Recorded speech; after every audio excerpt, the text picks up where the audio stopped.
नमस्कार विद्यार्थी मित्रांनो, आजच्या या व्हिडिओमध्ये आपण associating the name of a letter with its sound म्हणजेच अक्षरे व ध्वनी यांची सांगड या घटकाचा स्वाध्याय पाहणार आहोत।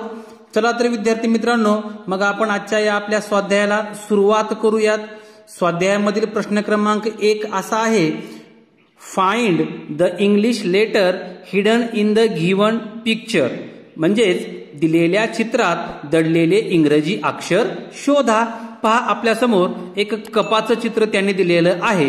आता या चित्रामध्ये आपणास कोणतं इंग्रजी अक्षर लपलेलं आहे ते शोधायचं आहे। पहा, पर्याय क्रमांक 1 आहे वाय। वाय या चित्रामध्ये कुठं आपणास पाहायला मिळतंय का? नाही मिळत। पहा, दुसरा पर्याय आहे आय। आय कुठं पाहायला मिळतं या चित्रामध्ये? नाही पाहायला मिळत। तिसरा पर्याय आहे सी। पहा, या चित्रामध्ये जर आपण लक्ष देऊन पाहिलं तर या कपाचा जो कान आहे ना, कान, हा कान, या कानामध्ये आपल्याला सी हे इंग्रजी अक्षर पाहायला मिळतं आणि त्यामुळं या प्रश्नाचं उत्तर काय आहे? पर्याय क्रमांक 3 सी हे या प्रश्नाचं उत्तर आहे। आता आपण प्रश्न क्रमांक 2 पाहूयात। पहा, प्रश्न क्रमांक 2 काय आहे? Find the missing letter in each group and arranged serially म्हणजेच प्रत्येक गटात नसलेले आणि क्रमाने लावलेले अक्षर शोधा। पहा बरं, पहिला गट आहे ए बी। इथं कुठलं अक्षर येईल? आपण वर्णानुक्रमे लावायचं म्हणल्यानंतर सी येईन। पहा, इथं काय येईन? सी हे अक्षर येईन। त्यानंतर पहा ई एफ जी, इथं एच हे अक्षर येईन। त्यानंतर इथं पहा जे के एल, जे च्या अगोदर काय असतं? आय हे अक्षर असतं। आणि पुढचा गट आहे यम। यमच्या पुढे काय असतं?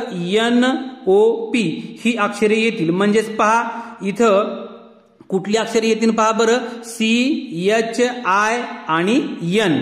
तर पर्यायामध्ये पहा बरं, पर्याय क्रमांक 1 आहे एच आय एन सी, म्हणजे या पर्यायातले अक्षर येणार नाहीत। दुसरा पर्याय पहा बरं, सी एच आय एन, आणि आपल्याला हवी असणारी अक्षरं कुठली आहेत? C H I N. म्हणजे या प्रश्नाचं उत्तर काय आहे? पर्याय क्रमांक 2 हे या प्रश्नाचं उत्तर आहे। आता यानंतर आपण प्रश्न क्रमांक 3 पाहूयात। प्रश्न क्रमांक 3 असा आहे, choose the different sound of the first letter from the given words. दिलेल्या शब्दामधून पहिल्या अक्षराचा वेगळा उच्चार असलेला शब्द निवडा। पहा, पहिला पर्याय आहे गर्ल, दुसरा आहे गिव्ह, तिसरा आहे जिराफ आणि चौथा पर्याय आहे गिफ्ट। तर गर्लचा उच्चार पहा, ग या अक्षराने होतोय, ग या उच्चाराने होतोय। गिव्हचा उच्चार पण ग नीच होतोय। पर्याय क्रमांक 3 पहा जिराफ। जिराफचा उच्चार कुण्या उच्चाराने होतोय? ज नी होतोय। पहा, ज। आणि गिफ्टचा उच्चार ग नी होतोय। म्हणजेच गर्ल, गिव्ह आणि गिफ्ट या 3 शब्दांचे उच्चार ग नी होतात आणि पर्याय क्रमांक 3 मधील जिराफ या शब्दाचा उच्चार ज नी होतो आणि त्यामुळे या प्रश्नाचं उत्तर काय आहे? पर्याय क्रमांक 3 हे या प्रश्नाचं उत्तर आहे। आता यानंतर आपण प्रश्न क्रमांक 4 पाहूयात। पहा, प्रश्न क्रमांक 4 काय आहे? Which of the words given below does not begin with the sound. पुढील पैकी कोणत्या शब्दाच्या सुरुवातीस द असा उच्चार नाही? पहा बरं, पहिला पर्याय आहे डिअर, दुसरा पर्याय आहे डिअर, तिसरा पर्याय आहे द आणि चौथा पर्याय आहे देन। पहिल्या पर्यायातील देरचा उच्चार द नी सुरुवात होते, डेअरची ड नी होते। पहा, द ची द न होते आणि देनची पण द न होते। म्हणजे पर्याय क्रमांक 1 मधील, 3 मधील आणि 4 मधील शब्दांची सुरुवात द नी होते आणि पर्याय क्रमांक 2 मधील शब्दाची सुरुवात कशाने होते? ड नी होते आणि त्यामुळे या प्रश्नाचं उत्तर काय असणार आहे? पर्याय क्रमांक 2 हे या प्रश्नाचं उत्तर असणार आहे। पुढचा प्रश्न असा आहे, पहा, which of the given words does not have letter Y. कोणत्या शब्दात वाय हे अक्षर नाही? पर्याय क्रमांक 1 पहा बर, YOU, यामध्ये Y हे अक्षर आहे. दुसरा पर्याय BUY, बय, यामध्ये पण Y हे अक्षर आहे. पर्याय क्रमांक 3 DAIRY, डेरी, डेरीमध्ये पण Y हे अक्षर आहे. पर्याय क्रमांक 4 पहा पण JAR, जार, तर या पर्याय क्रमांक 4 मध्ये Y हे अक्षर नाहीये आणि त्यामुळं या प्रश्नाचं उत्तर काय आहे? पर्याय क्रमांक 4 हे या प्रश्नाचं उत्तर आहे. आता यानंतर आपण पुढचा प्रश्न पाहूया. प्रश्न क्रमांक 6 असा आहे, which of the following sets of letters is not in the alphabetical order. पुढील पैकी अक्षर गटांचा कोणता गट वर्णानुक्रमे नाही? पहा बरं, पर्याय क्रमांक 1 मध्ये आहे CDEF. दुसऱ्या पर्यायातील अक्षर आहेत LMNO. तिसऱ्या पर्यायामध्ये HGIJ आणि चौथ्यामध्ये आहेत UVWX. मुलांनो लक्ष देऊन जर पाहिलं तर पहा बरं, पर्याय क्रमांक 3 मध्ये जर आपण पाहिलं तर यांचा क्रम कसा असायला हवा होता? GHIJ असा हवा होता, पण त्यांनी काय केलेलं आहे? HGIJ, आणि त्यामुळं कोणता गट वर्णानुक्रमे नाही? तर याचं उत्तर काय आहे? पर्याय क्रमांक 3 मधील अक्षरांचा गट हा वर्णानुक्रमे नाहीये. तर त्यानंतर आपण पुढचा प्रश्न पाहूयात. प्रश्न क्रमांक 7 पहा असा आहे. प्रश्न क्रमांक 7, find the English letter hidden in the given figure. पुढील चित्रात दिलेले इंग्रजी अक्षर शोधून काढा. पहा बरं, चित्र सर्वांना दिसतंय. धनुष्य बाणाचं चित्र दिलेलं आहे आणि यामध्ये लपलेलं इंग्रजी अक्षर आपल्याला शोधून काढायचं आहे. पर्याय आहेत पहा ABL आणि M. पर्याय क्रमांक 1 पहा A. या चित्रामध्ये कुठे A आकार असणारं काय दिसतंय का आपल्याला? नाही दिसत. पर्याय क्रमांक 2 मधील पहा बरं B. पहा मुलांनो, आपण जर चित्र ध्यान देऊन पाहिजे तर पहा ही रेषा आणि पहा हा B चा आकार आपल्याला दिसतोय आणि त्यामुळे या प्रश्नाचं उत्तर काय आहे? पर्याय क्रमांक 2 हे या प्रश्नाचं उत्तर आहे. आता यानंतर आपण पुढचा प्रश्न पाहूयात. पुढचा प्रश्न असा आहे पहा. पुढचा प्रश्न, which of the given words start with different pronunciation. पुढील पैकी कोणत्या शब्दाच्या सुरुवातीचा उच्चार वेगळा आहे? पहा, वेगळ्या उच्चाराने सुरू होणारा शब्द आपल्याला काय करायचा आहे? शोधायचा आहे. पर्याय क्रमांक 1 पहा बरं, ऍट. दुसरा पर्याय आहे एट. तिसरा पर्याय आहे अँड आणि चौथा पर्याय आहे अँड. म्हणून पहा, ऍटचा उच्चार ऍ असा होतो, एटचा उच्चार ए असा होतो, अँडचा सुरुवातीचे उच्चार ऍ आणि अँडचा पण ऍ. म्हणजे पर्याय क्रमांक 1, 3 आणि 4 यांचा सुरुवातीचा उच्चार ए असा होतो, पण पर्याय क्रमांक 2 एटचा उच्चार ए असा होतो आणि त्यामुळं या प्रश्नाचं उत्तर काय असणार आहे? पर्याय क्रमांक 2 हे या प्रश्नाचं उत्तर असणार आहे. आता यानंतर आपण पुढचा प्रश्न पाहूयात. प्रश्न क्रमांक 9 असा आहे, which letters of the following sets of words are the same. Means पुढील शब्दाच्या संचातील कोणत्या संचातील अक्षरे सारखी आहेत? पहा बरं, पहिला पर्याय आहे ऑन नो. ऑन नो वेगवेगळी आहेत अक्षर. दुसऱ्या पर्यायात पहा बरं, मोर मोर. मोर मोर सारखी अक्षर आहेत. तिसऱ्या पर्यायातील पहा बरं, नोट NOTE वेगवेगळी आहेत. नोट नोट उच्चार सारखा आहे परंतु अक्षर मात्र वेगवेगळी आहेत. आणि पर्याय क्रमांक 4 गुड आणि गोट GOT गोट. म्हणजे जर आपण लक्ष देऊन पाहिलं तर पर्याय क्रमांक 2 मधील जे काही अक्षर आहेत त्यांचं स्पेलिंग आणि उच्चार कसा आहे? सारखाच आहे आणि त्यामुळं या प्रश्नाचं उत्तर काय असणार आहे? पर्याय क्रमांक 2. पुढचा प्रश्न असा आहे, which of the following words begin with different sound. पुढील पैकी कोणता शब्द वेगळ्या उच्चाराने सुरू होतो? पर्याय क्रमांक 1 काइंड, पर्याय क्रमांक 2 काइट, पर्याय क्रमांक 3 नो आणि पर्याय क्रमांक 4 किटन. पहा, पर्याय क्रमांक 1 मधील शब्दाची सुरुवात उच्चार सुरुवात के नी होते, 2 मधली के नी होते, 3 मधला स्पेलिंग जरी के असलं KNOW तर याचा उच्चार नो असा होतोय. म्हणजे याची सुरुवात क नी होत नाहीये आणि बाकी काइंड, काईट आणि किटन या 3 शब्दांची सुरुवात क नी होते आणि पर्याय क्रमांक 3 मधील शब्दाची सुरुवात न नी होते आणि त्यामुळे या प्रश्नाचं उत्तर काय आहे? पर्याय क्रमांक 3 हे या प्रश्नाचं उत्तर आहे. पुढचा प्रश्न पहा, प्रश्न क्रमांक 11. Which of the given words would be third if we arrange them alphabetically? पुढील शब्द वर्णानुक्रमे मांडले तर क्रमाने तिसरा शब्द कोणता येईल? शब्द आहेत फ्लावर, फेवर, फ्रूट आणि फूड. पहा, आपण जर हे शब्द वर्णानुक्रमे मांडले तर 1 नंबरला शब्द कुठला येईल वर्णानुक्रमे? फेवर हा 1 नंबरला येईल.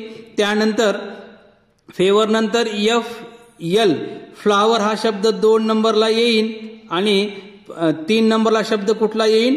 FOOD फूड हा शब्द 3 नंबरला येईल आणि फ्रूट हा शब्द 4 नंबरला येईल. त्यांनी प्रश्न काय विचारलेला आहे? क्रमाने तिसरा शब्द कोणता येईल? तर या प्रश्नाचं उत्तर काय आहे? पर्याय क्रमांक 4 हे या प्रश्नाचं उत्तर आहे. यानंतर आपण पुढचा प्रश्न पाहूयात. प्रश्न क्रमांक 12 हा असा आहे, choose the option which have correct alphabetical order of the given words. पुढील शब्दांच्या दिलेल्या पर्यायातून योग्य वर्णानुक्रम असलेला गट निवडा. पहा बरं, शब्द आहेत एक्झाइट, इक्वल, इलेक्ट, आई आणि एगर. पहा बरं, हे जर शब्द आपण वर्णानुक्रमे लावले तर पहा बरं 1 नंबरला कुठला शब्द येईल? पहा EAGER हा शब्द 1 नंबरला येणार आहे. त्यानंतर वर्णानुक्रमे 2 नंबरला शब्द ELECT इलेक्ट हा नंबर 2 ला शब्द येणार आहे. पर्याय क्रमांक 3 ला शब्द कुठला येईल? पहा बरं XQ आणि आता Y उरलेले आहेत त्यामुळं हा 3 नंबरला इक्वल हा शब्द येईल. 4 नंबरला शब्द येणार आहे पहा हा शब्द येईल आणि 5 नंबरला आय हा शब्द येईल. मग पहा 1 नंबरला हा, 2 नंबरला हा, 3 नंबरला हा, 4 नंबरला हा आणि 5 नंबरला हा शब्द येणार आहे. मग हा वर्णानुक्रम आपल्याला खालीलपैकी कुठल्या पर्यायामध्ये पाहायला मिळतो? पहा, पर्याय क्रमांक 2 आणि पर्याय क्रमांक 4 जर पाहिले तर यामध्ये पर्याय क्रमांक 2 मधील शब्द आपल्याला या वर्णानुक्रमे पाहायला मिळतील आणि त्यामुळे या प्रश्नाचं उत्तर काय आहे? पर्याय क्रमांक 2 हे या प्रश्नाचं उत्तर आहे. आता यानंतर आपण पुढचा प्रश्न पाहूयात. पहा, पुढचा प्रश्न असा आहे, which of the following words will you omit so that the words are arranged in alphabetical order. आता ऑमिट म्हणजे काय करणे? काढून टाकणे. पहा बरं, पुढील शब्द वर्णानुक्रमे होण्याकरिता कोणता शब्द काढून टाकाल?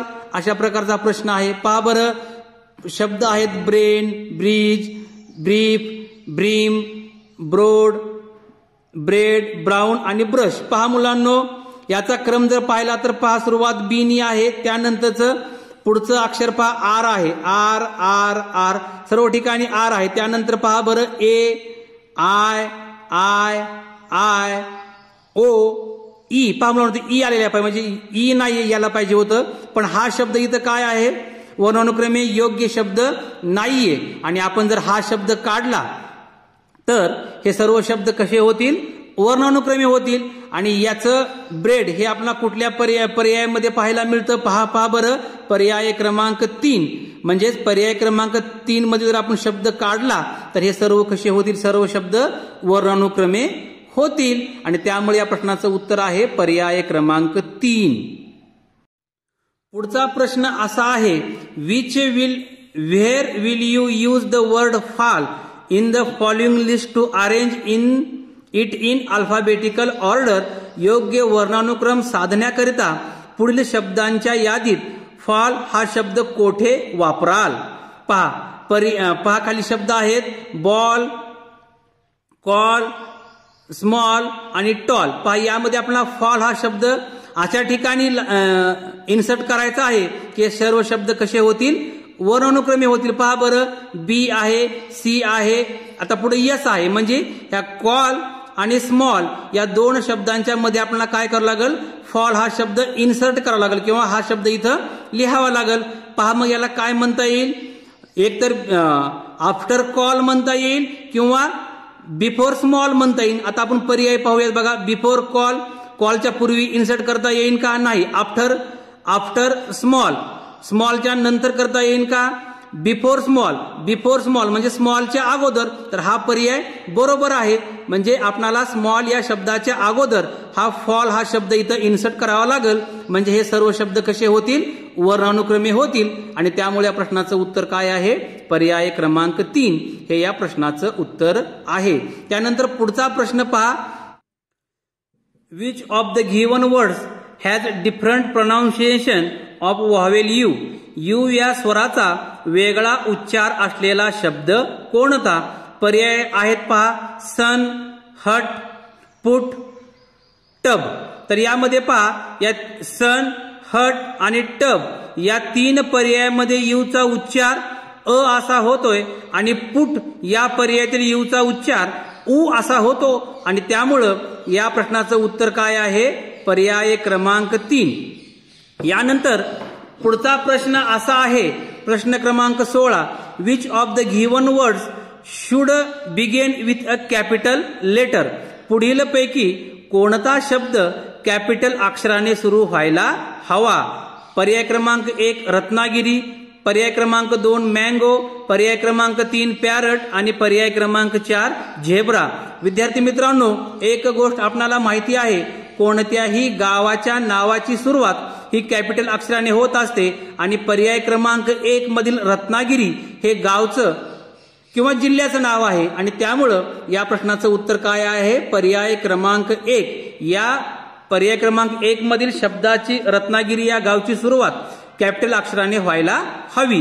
त्यानंतर पुढचा प्रश्न असा आहे, choose the word that comes second if the following words are arranged alphabetically. पुढील शब्द वर्णानुक्रमे लावल्यास येणारा दुसरा शब्द दिलेल्या पर्यायातून निवडा. पहा, पर्याय आहेत बॉल, बिग, बॉक्स आणि बेल. आपण हे जर शब्द वर्णानुक्रमे लावले तर 1 नंबरला शब्द कुठला येईल, बॉल हा शब्द येईल. 2 नंबरला शब्द येईल पहा बेल. त्यानंतर 3 नंबरला शब्द येईल पहा बिग. आणि 4 नंबरला शब्द कुठला येईल, बॉक्स. आणि आपलं उत्तर काय येणार आहे मग, पर्याय दुसरा शब्द कुठला येणार आहे, पर्याय क्रमांक 4 हे या प्रश्नाचं उत्तर आहे. त्यानंतर पुढचा प्रश्न आहे पहा, which of the following words has different sound in the beginning. पुढील पैकी कोणत्या शब्दाच्या सुरुवातीचा उच्चार वेगळा आहे. पहा बरं, टेक, टॉप, द आणि टेन. तर पहा बरं, टेकची सुरुवात ट नी होते, टेकच्या उच्चाराची सुरुवात ट नी होते, टॉपची ट नी होते, टेनची पण ट नी होते आणि THE याची सुरुवात कशामध्ये द नी होते. म्हणजे द नी होते म्हणजे या पर्याय क्रमांक 3 मधील शब्दाची सुरुवात वेगळ्या उच्चाराने होते आहे. आणि त्यामुळे या प्रश्नाचं उत्तर काय आहे, पर्याय क्रमांक 3 हे या प्रश्नाचं उत्तर आहे. यानंतर पुढचा प्रश्न पहा, प्रश्न क्रमांक 19. Count the pictures whose names begin with letter B and choose the correct option. पुढील चित्रातील B या अक्षराने सुरू होणारी चित्र किती आहेत हे मोजा व योग्य पर्याय निवडा. पहा बरं, पहिलं चित्र आहे बॅट, दुसरा आहे टॉप, तिसरा आहे बुक, चौथा आहे ट्री, पुढचा आहे बुलबुल, पुढं आहे टॅप नळ, पुढचं चित्र आहे पहा टेबल, पुढचं आहे आयरन, पुढचं आहे सनफ्लावर आणि पुढचं आहे बनाना आणि पुढचं आहे बॉल. तर या चित्रामध्ये जर लक्ष देऊन पाहिलं तर पर्याय क्रमांक 1 मधला बॅट या सुरुवात पहा B ने होते, त्यानंतर बुकची सुरुवात B ने होते, त्यानंतर बुलबुलची सुरुवात पण कशाने होते, B ने होते, त्यानंतर टेबल आयरन नाहीये, सनफ्लावर नाही, बनानाची सुरुवात कशाने होते, B ने होते आणि बॉलची सुरुवात कशाने होते, B ने होते. म्हणजे एकूण पहा बरं 1 2 3 4 आणि 5 या 5 चित्रांची सुरुवात कशाने होते, B ने होते. आणि 5 हे उत्तर आपणास कुठल्या पर्यायामध्ये पाहायला मिळतं, पर्याय क्रमांक 3 मध्ये पाहायला मिळतं आणि त्यामुळे या प्रश्नाचं उत्तर काय आहे? पर्याय क्रमांक 3 हे या प्रश्नाचं उत्तर आहे. पुढचा प्रश्न असा आहे पहा, choose the different pronunciation of vowel A from the given words. दिलेल्या शब्दातून ए ह्या स्वराचा वेगळा उच्चार असलेला शब्द निवडा. पहा बरं, hall, name, ball, call. Hall मधील सुरुवात कशाने होते? हॉलची सुरुवात ऑ, एचा उच्चार ऑ असा होतोय. NAME, नेम, ए याचा उच्चार होतोय. बॉल ऑ होतोय, कॉल ऑ होतोय. म्हणजे हॉल, बॉल आणि कॉल या 3 पर्यायातील एचा उच्चार ऑ असा होतोय आणि नेम या शब्दातील एचा उच्चार ए असा होतो आणि त्यामुळे या प्रश्नाचं उत्तर काय असणार आहे? पर्याय क्रमांक 2 हे या प्रश्नाचं उत्तर असणार आहे. पुढचा प्रश्न असा आहे, find the hidden letter in the given picture. दिलेल्या चित्रात दडलेले अक्षर शोधा. हा प्रश्न 2017 सालच्या इयत्ता 5वी स्कॉलरशिप परीक्षेमध्ये विचारला गेलाय. पहा, पर्याय आहेत H, K, T आणि Q. तर पहा बरं, आपण जर लक्ष देऊन पाहिलं तर इथं काय आहे? CD आहे ना. यामध्ये पहा, पहिला ऑप्शन आहे H. यामध्ये H हे अक्षर दडले का? पहा बरं, पहा, ही एक रेषा आणि ही रेषा केली तर इथं काय होईल? H हे अक्षर तयार होतं आणि त्यामुळं या प्रश्नाचं उत्तर काय असणार आहे? पर्याय क्रमांक 1 हे या प्रश्नाचं उत्तर असणार आहे.